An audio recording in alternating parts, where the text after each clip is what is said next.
अगर मैं तुमको बोलूँ कि मुझे पाइथन वर्ड डिक्शनरी में से ढूंढ करके बताओ कि कहाँ पर है, तो तुम क्या करोगे कि एक एक करके सारे पन्ने पलटाते जाओगे और ढूंढते जाओगे कि पाइथन कहाँ पे है। तो उसको हम लोग बोलते हैं लीनियर सर्च, जो कि एक एक करके ढूंढने को। और जो बुद्धिमान व्यक्ति होंगे वो क्या करेंगे, डायरेक्टली जंप करेंगे वहाँ पे जहाँ से पी लेटर स्टार्ट हो रहा है, क्योंकि डिक्शनरी में सब कुछ एक सॉर्टेड वे में होता है। तो जहाँ से पी स्टार्ट हो रहा है वहाँ पे डायरेक्टली जंप हो जाएगा। तो हमने क्या किया कि अपने डिक्शनरी को हाफ पार्ट में डिवाइड कर दिया, नहीं हाफ नहीं, मतलब डिवाइड कर दिया बेसिकली। और फिर उसके बाद आगे भी जो वर्ड है उसको डिवाइड करते करते हम लोग एंड में पाइथन को ढूंढ लेंगे।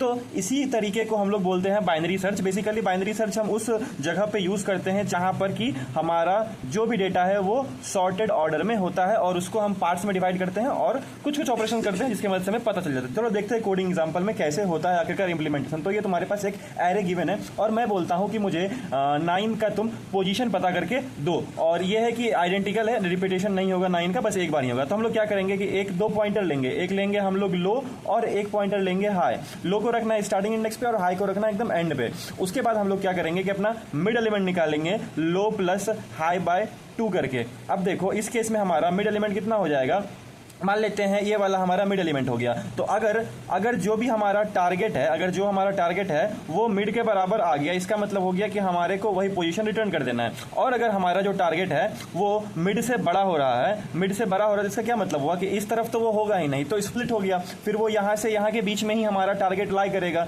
तो हम लोग सिंपली क्या कर देंगे कि अपना जो लो है उसको मिड के एक आगे पहुंचा देंगे यहाँ पे। और वहीं दूसरे केस में अगर तुम्हारा टारगेट मिड से छोटा हो रहा है, इसका मतलब क्या हुआ कि जो तुम्हारा मिड है उसके इस साइड में ही तुम्हारा जो भी टारगेट है वो लाई करेगा। तो फालतू में इधर क्यों ढूंढूं, तो उस हाई को उठा करके मैं मिड से एक पहले ले आऊंगा। और इसका आइटरेटिव कोड कुछ इस प्रकार से होगा कि पहले मैं लो और हाई को इनिशियलाइज कर दूंगा, और जब मेरा लो हाई को क्रॉस कर जाएगा उस टाइम पे मेरा आइटरेशन खत्म हो जाएगा। अगर हमें नहीं मिला तो फिर कोई दिक्कत ही नहीं है, कुछ है ही नहीं उसमें।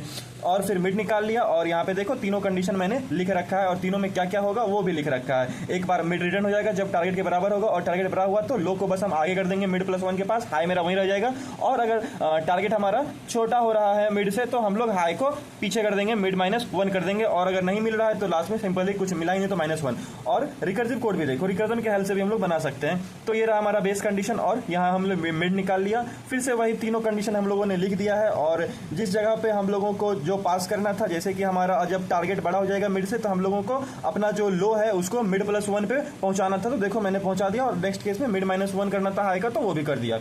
तो फॉलो करना मत भूलना मुझे। और अभी हमारा पाइथन का कोर्स चल रहा है यूट्यूब पे, तो जाके उसे चेक करो, और जावा का भी है।